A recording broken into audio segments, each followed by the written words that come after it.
اس سے بھی تو بچ رہے ہو، کہو سبحان اللہ، آپ اس سے بھی بچ رہے ہو، تو ظاہر سی بات ہے اب ہم کو فٹ بال بننا، شان سے کہیے ہم تناتن سنی مسلمان، تناتن سنی مسلمان ہے، ہمارا تعلق ان سے نہیں ہے جو یہ کہتا ہے کہ نبی اور ولی سے مدد مانگنا شرک ہے، جو یہ کہتا ہے کہ وسیلہ شرک ہے، اس بدھو کو یہ پتا ہی نہیں، بخاری و مسلم کے حدیث پڑھا ہی نہیں۔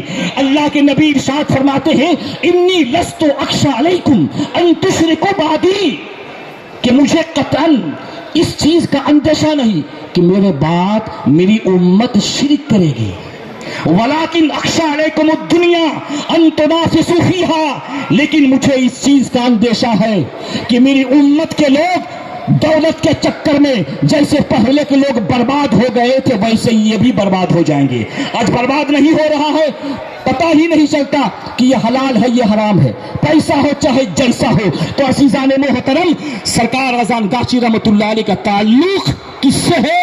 اہل سنت و جماعت سے ہے، اہل سنت و جماعت سے ہے۔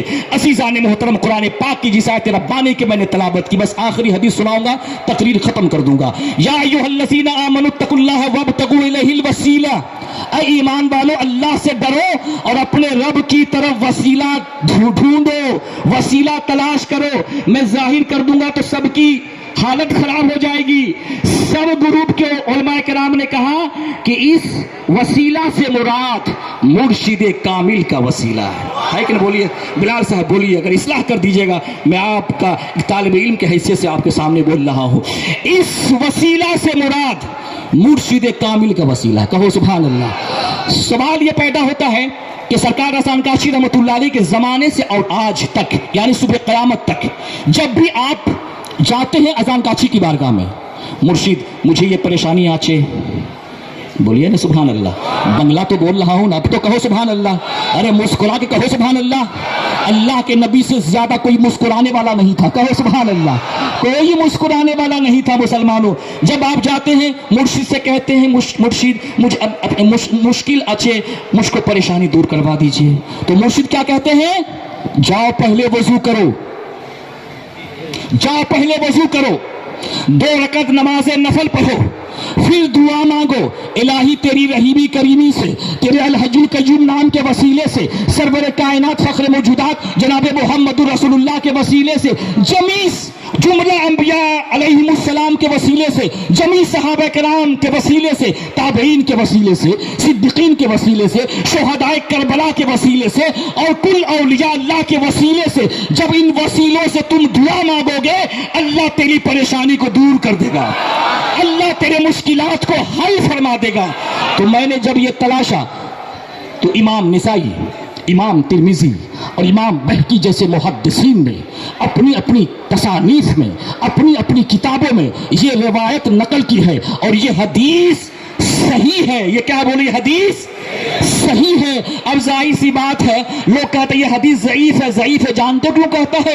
اس لیے کہ جس کا ایمان ہی کمزور ہو تو وہ حدیث کو بھی تو ضعیف کہتا ہے نا جی۔ ظاہر سی بات، پہلے ایمان تو مضبوط ہونا چاہیے، جس چشمہ سے دیکھو گے حدیث ویسے ہی نظر آئے گی، سبحان اللہ۔ ارے حدیث ضعیف ہو چاہے حدیث حسن ہو چاہے حدیث صحیح ہو، سب تو میرے نبی کی بات ہے، اور میرے نبی کی بات اللہ کی بات ہے۔ اللہ فرماتا ہے ان ہوا الا وحی یوحی، میرا نبی اپنی مرضی سے بولتے نہیں، جو بولتے ہیں میں وہی کرتا ہوں، سبحان اللہ، میں جو بولتا ہوں وہی کرتا ہوں۔ عزیزان محترم، تو تمام مفسرین اکرام نے جس کا میں نے نام لیا ہے کہ حضرت عثمان بن حنیف رضی اللہ تعالیٰ عنہ، کون بولیے آپ حضرات؟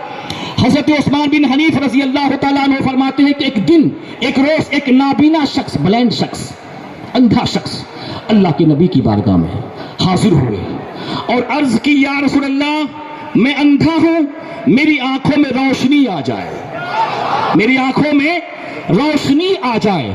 تو اللہ کے نبی نے فرمایا ایسا کرو، پہلے جاؤ وضو کرو۔ کیا بات، سبحان اللہ بولو، پہلے جاؤ۔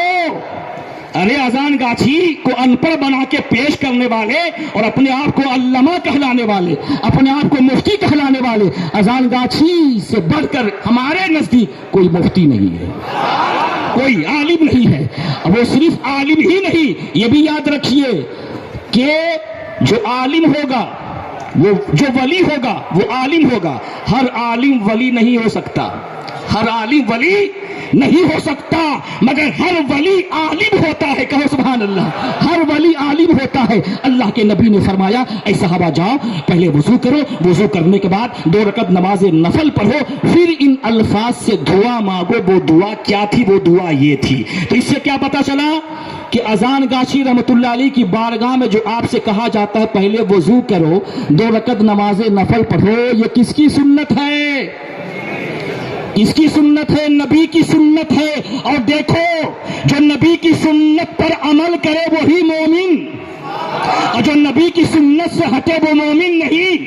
اللہ کے نبی نے دعا سکھائی تھی، وہ دعا کیا ہے سنیے. اللہم انی اسألک واتوجہ الی نبیک محمد نبی الرحمہ. یا محمد انی اتوجہ بک الی ربک ان یکشف عن بصری اللہم شفعہ فی. اے اللہ میں تجھ سے سوال کرتا ہوں. ارے عقیدے اہل سنت کو دیکھو، بات بات پہ شرک کا فتویٰ لگانے والے. اے اللہ میں تجھ سے سوال کرتا ہوں. سوال کس سے ہو رہا ہے؟ سوال کس سے ہو رہا ہے؟ اے مرشد ہم سب مشکلات میں پھنسے ہوئے، اللہ سے سوال کیجیے. آپ حل مت کیجیے، اللہ سے حل کروائیے. اے اللہ میں تجھ سے سوال کرتا ہوں اور تیرے نبی کریم کے واسطہ سے جن کا نام نامی محمد ہے، جن کا نام نامی محمد ہے صلی اللہ علیہ وسلم، جو نبی رحمت ہے، میں تیری جناب میں تیری بارگاہ میں متوجہ ہوتا ہوں. یا رسول اللہ، یا رسول اللہ آپ کے وسیلہ سے. کس کے وسیلہ سے؟ ارے دنیا کا کوئی مولوی کاٹ نہیں سکتا ہے جناب، جس کا ایمان کٹا ہوگا وہی کاٹے گا اس حدیث کو. یا رسول اللہ آپ کے وسیلہ سے آپ کے رب کی جانی متوجہ ہوتا ہو کہ وہ میری آنکھوں میں روشنی پیدا کر دے. اے مولا کریم حضور کی شفاعت قبول فرما لے. وہ صحابی گئے، پہلے وضو کیے، 2 رکعت نماز نفل پڑھے، پھر ان الفاظ سے دعا مانگی جو نبی نے سکھائی تھی. اور جب نماز پڑھ کے نبی کی بارگاہ میں حاضر ہوئے، جتنے صحابی وہاں موجود تھے سب نے دیکھا کہ آنکھوں میں روشنی آ گئی ہے. کہو سبحان اللہ. سب نے کیا دیکھا؟ آنکھوں میں روشنی آ گئی ہے. تو عزیزان محترم باغماری میں جاؤ گے تیری آنکھوں میں ایمان کی روشنی آ جائے گی، تمہاری آنکھوں میں ایمان کی روشنی آ جائے گی، تمہارے دل میں ہدایت کا نور پیدا ہو جائے گا. اب سنیے آگے اس حدیث کی فضیلت سنیے. حضرت عثمان بن حنیف فرماتے ہیں یہ دعا بچوں کو بھی سکھاتے تھے. کس کو بھی؟ بچوں کو بھی. علمی گفتگو ہے خالی سے، سنیے خاص کر علماء کرام کی توجہ ہو. یہ دعا بچوں کو بھی سکھاتے تھے اور عام لوگوں کو بھی. اور جب انہیں کوئی مشکل پیش آتی تھی تو ان کلمات طیبات سے بارگاہ الہی میں التجا کرتے تو ان کی مشکلیں حل ہو جاتی تھی، ان کی مشکلیں حل ہو جاتی تھی. عزیزان محترم اس حدیث سے 2 بڑے فائدے ہیں. ایک فائدہ کیا ہے کہ اگر کوئی مشکل سے مشکل کام کے لیے ان کلمات طیبات سے بارگاہ الہی میں دعا کی جائے تو اللہ تعالیٰ اس کی دعا قبول فرما لے گا. اور دوسری بات یہ ہے کہ اس حدیث سے ان لوگوں کی غلط فہمی کا ازالہ ہو گیا، ان کا ڈسپیشن ختم ہو گیا جو اللہ کے نبی کے وسیلہ سے دعا کرنے کو شرک اور بدعت کہتے ہیں. شرک کو کیا کہتے ہیں؟ بدعت کہتے ہیں. ذرا سوچئے ٹھنڈے دماغ سے، کیونکہ آسمان کی شدت بہت بڑی ہے. ٹھنڈے دماغ سے سوچیے. یہ دعا اللہ کے نبی نے اپنے اس غلام کو سکھائی تھی، اس صحابہ کو سکھائی تھی جس نبی کا آنے کا مقصد کیا تھا؟ اللہ کی توحید کو، اللہ کے ایک ہونے کے عقیدہ کو مسلمانوں کے قلوب و اذہان میں پختہ کرنا تھا. تو کیا وہ نبی اپنی امتی کو، اپنے صحابہ کو ایسے کلمہ سکھائے گا جس میں شرک پایا جاتا ہو؟ بولیے، جس میں شرک پایا جاتا ہو. اور یہ بھی یاد رکھیے اس حدیث سے ان لوگوں کو بھی عبرت حاصل کرنی چاہیے جو یہ کہتے ہیں کہ حضور کو ندا کرنے سے انسان کافر اور مشرک ہو جاتا. بولو استغفر اللہ، بولو استغفر اللہ. ذرا سوچئے یہ دعا اللہ کے نبی نے صحابہ کو سکھائی اور یہ فرمائی یا محمد انی اتوجہ بکا. تو بتائیے جب اپنے نبی کے کلمہ کو سکھائے ہوئے اگر کوئی انسان زبان سے ادا کرے وہ کیسے مشرک ہو سکتا ہے؟ ہو سکتا ہے؟ بولیے، وہ کیسے مشرک ہو سکتا ہے؟ چھت پہ چڑھ سکتا نہیں کوئی بھی زینہ چھوڑ کر، چھت پہ چڑھ سکتا نہیں کوئی بھی زینہ چھوڑ کر، رب کو پا سکتا نہیں کوئی مدینہ چھوڑ کر۔ تو عزیزان محترم، مگر یہاں یاد رکھیے، اگر کوئی انسان نبی کو اور ولی کو خدا سمجھ کے پکارے تو وہ مشرک ہو جائے گا۔ کیا ہو جائے گا؟ وہ مشرک ہو جائے گا۔ مگر جاہل سے بھی جاہل انسان غوث پاک کو خدا نہیں سمجھتا ہے، جاہل سے بھی جاہل انسان خواجہ غریب نواز کو اللہ نہیں سمجھتا ہے، ارے جاہل سے بھی جاہل انسان اذان گاچی رحمت اللہ کو اللہ نہیں سمجھتا ہے بلکہ اللہ کا نیک بندہ سمجھتا ہے۔ سمجھتا ہے کہ نہیں؟ بولیے، اللہ کا نیک بندہ سمجھتا ہے۔ اب اگر کہو گے کہ یا نبی پڑھنا یہ شرک ہے، تو اللہ کے نبی نے تو یہ بھی سکھایا کہ جب قبرستان میں جاؤ تو قبر والوں کو کہو السلام علیکم یا اہل القبور۔ کرتے ہیں کہ نہیں؟ بولیے، السلام علیکم یا اہل القبور، کہ اے تمام قبر والوں میری طرف سے تم کو سلام ہو۔ ارے جو نبی نے قبر والوں کو سلام کرنے کا طریقہ ہم کو سکھایا، تو یا السلام علیکم یا اہل القبور قبرستان میں جا کے کہو گے تو اس ٹائم کافر مشرک نہیں ہو سکتے ہو، تو کوئی سنی مسلمان اپنے نبی کو خدا نہیں سمجھ کے یا نبی سلام پڑھے گا تو مشرک کیسے ہو جائے گا؟ ہو جائے گا؟ بولو، ہو جائے گا؟ بولو، نہیں ہو جائے گا۔ یہ اذان گاچی رحمت اللہ علیہ فاروق اعظم کی نسل ہے، اور یہ بھی یاد رکھیے الہی تیری رحیمی کریمی سے کس نے وسیلہ طلب کیا؟ اذان گاچی رحمت اللہ علیہ نے طلب کیا۔ رشیدہ حضور قبلہ رحمت اللہ علیہ نے ان انبیاء کرام شہداء کرام کا وسیلہ لے کر آپ نے دعا مانگی اور اپنے مریدوں کو بھی تلقین دی۔ صحیح بخاری کو اٹھائیے، حضرت انس رضی اللہ تعالیٰ عنہ فرماتے ہیں کہ جب قحط سالی ہو جاتی اور جب قحط میں گرفتار سب ہو جاتے تو امیر المومنین حضرت فاروق اعظم رضی اللہ تعالیٰ عنہ حضور کے چچا کو وسیلہ کر کے دعا کرتے کہ اے مولا بارش نہیں ہو رہی ہے تو بارش کو بھیج دے۔ تو بارش نہیں ہو رہی، کیا ہے؟ بارش کو تو بھیج دے۔ حضرت انس کرتے ہیں کہ جب فاروق اعظم رضی اللہ تعالیٰ عنہ یوں عرض کرتے کہ اے مولا اب حضور تو میسر نہیں، حضور کے چچا کو، امی محترم کو، انکل کو تیری بارگاہ میں وسیلہ پیش کرتے ہیں، تو بارش کو بھیج دے۔ حضرت انس عرض کرتے ہیں کہ جب فاروق اعظم یوں عرض کرتے تو بارش ہو جاتی۔ کیا ہو جاتی؟ بولو، بارش ہو جاتی۔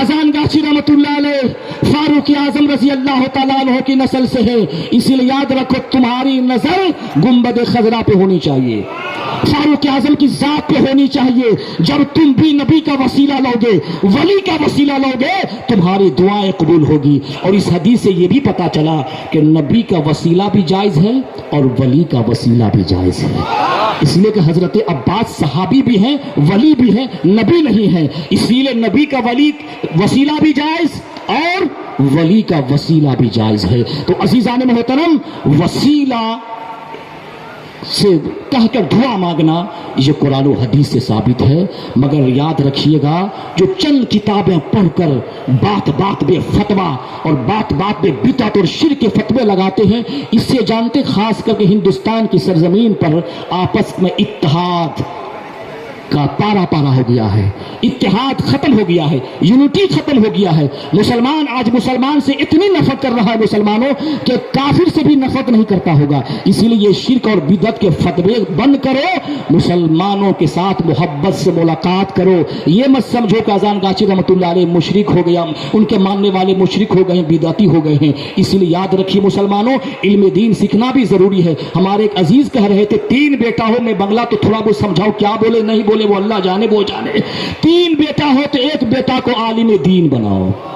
اے اذان گاچی رحمت اللہ علیہ کے ماننے والوں، اپنی نسل میں عالم دین پیدا کیجیے، پیدا کریں گے انشاءاللہ، عالم دین پیدا کیجیے گا۔ اس لیے کہ مولانا بلال صاحب چلے جائیں گے، مولانا خورشید صاحب چلے جائیں گے، ہم سب یہ سب چلے جائیں گے، یہ سب وقتی طور سے ہیں، یہ سب کیا بولیے وقتی طور سے ہیں، یہ وقتی طور سے ہے۔ اللہ تعالیٰ سے دعا ہے 5 مرشدان برحق کو حاضر اور ناظر، اس پہ بھی مسئلہ ہے بھائی، حاضر اور ناظر رکھ کر میں دعا مانگتا ہوں کہ اے مولا عز و جل تیرے محبوب کا واسطہ، 5 مرشدان برحق کا واسطہ کہ اذان گاچی رحمت اللہ علیہ کے ماننے والوں کی نسل میں حافظ قرآن پیدا کر دے۔ عالم دین پیدا کر دے. اسی لیے میرے مرشد نے کیا کہا؟ بغیر قضا پنج وقتہ نماز ادا کرنا ہے. بولیے کرنا ہے.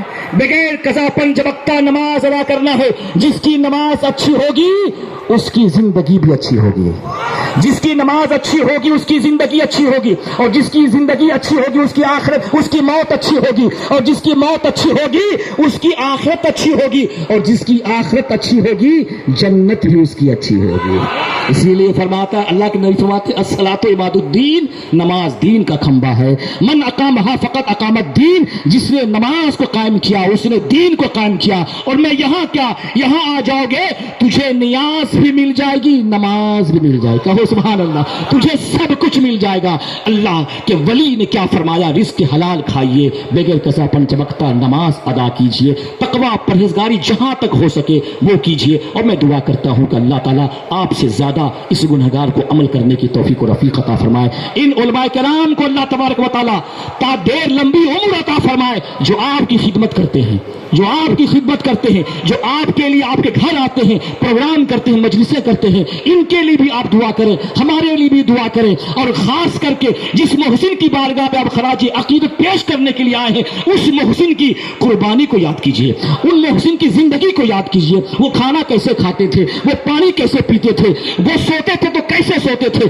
ساری زندگی شریعت مصطفیٰ کے مطابق پوشیدہ حضور قبلہ رحمت اللہ علیہ نے زندگی گزارتی, زندگی گزارتی. ابر رحمت تیرے مرقد پر گوہرباری کرے, ابر رحمت تیرے مرقد پر گوہرباری کرے, حشر تک شان کریمی ناز برداری کرے. فنا کے بعد بھی باقی ہے شان رہبری تیری, خدا کی رحمتیں ہوں اے امیر کارواں تجھ پر. میری تقریر میں کوئی غلطی ہو گئی میں توبہ کرتا ہوں, آپ بھی توبہ کر لیں. استغفر اللہ ربی من کل ذنب واتوب الیہ. لا الہ, بڑی آواز سے لا الہ الا اللہ محمد الرسول اللہ صلی اللہ تعالی علیہ وآلہ وسلم. وآخر دعوانا ان الحمد للہ رب العالمین. السلام علیکم ورحمۃ اللہ وبرکاتہ. حقانی درود.